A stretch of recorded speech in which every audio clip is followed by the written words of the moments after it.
नमस्कार, मैं हूं रेनू भाटिया। आज की खास और बड़ी खबरों के लिए आपका स्वागत है न्यूज हब भारत में। डाक टिकट पर गुंडों माफियाओं के चित्र छप सकते हैं। डाक टिकटों पर गुंडों माफियाओं के चित्र छप सकते हैं। वैसे तो नहीं, पर व्यवस्था में कमी हो तो ऐसा होना संभव है। ऐसा ही एक मामला कानपुर डाकघर में देखने को मिला, जहां बगैर जांच पड़ताल किए अंतर्राष्ट्रीय माफिया छोटा राजन बागपत जेल में गैंगवार में गए मुन्ना बजरंगी के डाक टिकट बना दिए गए। अब पोस्टमास्टर इसकी जांच करवाने की बात कर रहे हैं। कानपुर के प्रधान डाकघर में माई स्टैंप योजना के अंतर्गत कोई भी व्यक्ति 300 रुपए का शुल्क जमा कर अपना डाक टिकट छपवा सकता है, लेकिन इसके लिए उसे अपना आधार कार्ड लगाना पड़ता है। साथ ही डाकघर में लगे वेब कैम से फोटो खींचनी पड़ती है। इसके बाद आपकी फोटो वाले डाकघर टिकट बनकर आपको मिल जाते हैं। लेकिन माई स्टैंप योजना में खामियों के चलते कानपुर डाकघर के अंतर्राष्ट्रीय माफिया छोटे राजन व मुन्ना बजरंगी की फोटो वाली डाक टिकट जारी कर दी गई। इतनी बड़ी चूक पर अब डाकघर के अधिकारी जांच करवाने की बात कर रहे हैं। मेरी जानकारी में भी ये मीडिया के माध्यम से ही आया कि कुछ ऐसी कोई घटना हुई है। आज सुबह से मैं आने के बाद से इस बारे में जानकारी कर रहा हूँ कि कैसे हुआ। ऐसे पता चला कि मीडिया के कोई हैं काम करने वाले, वो आए और उन्होंने 300 रुपये में जो माई स्टैम्प रिलीज़ होता है, तो कोई आदमी स्वयं आके बनवा सकता है या हार्ड या सॉफ्ट कॉपी में देके बनवा सकता है।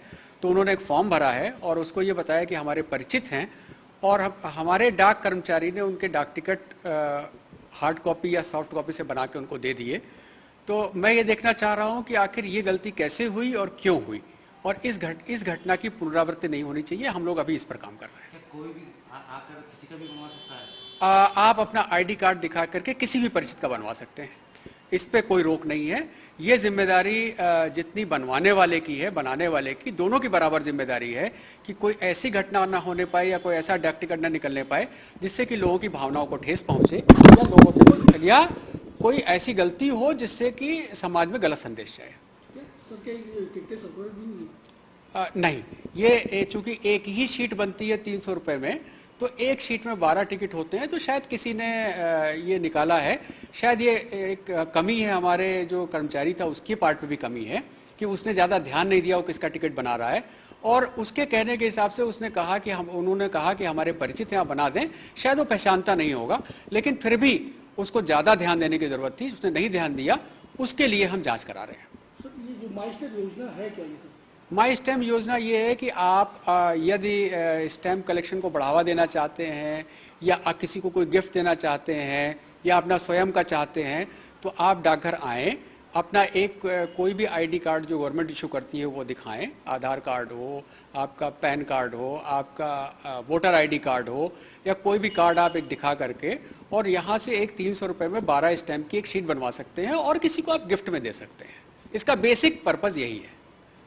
इसको सर डाक में यूज नहीं कर सकते? डाक में आप यूज़ कर सकते हैं।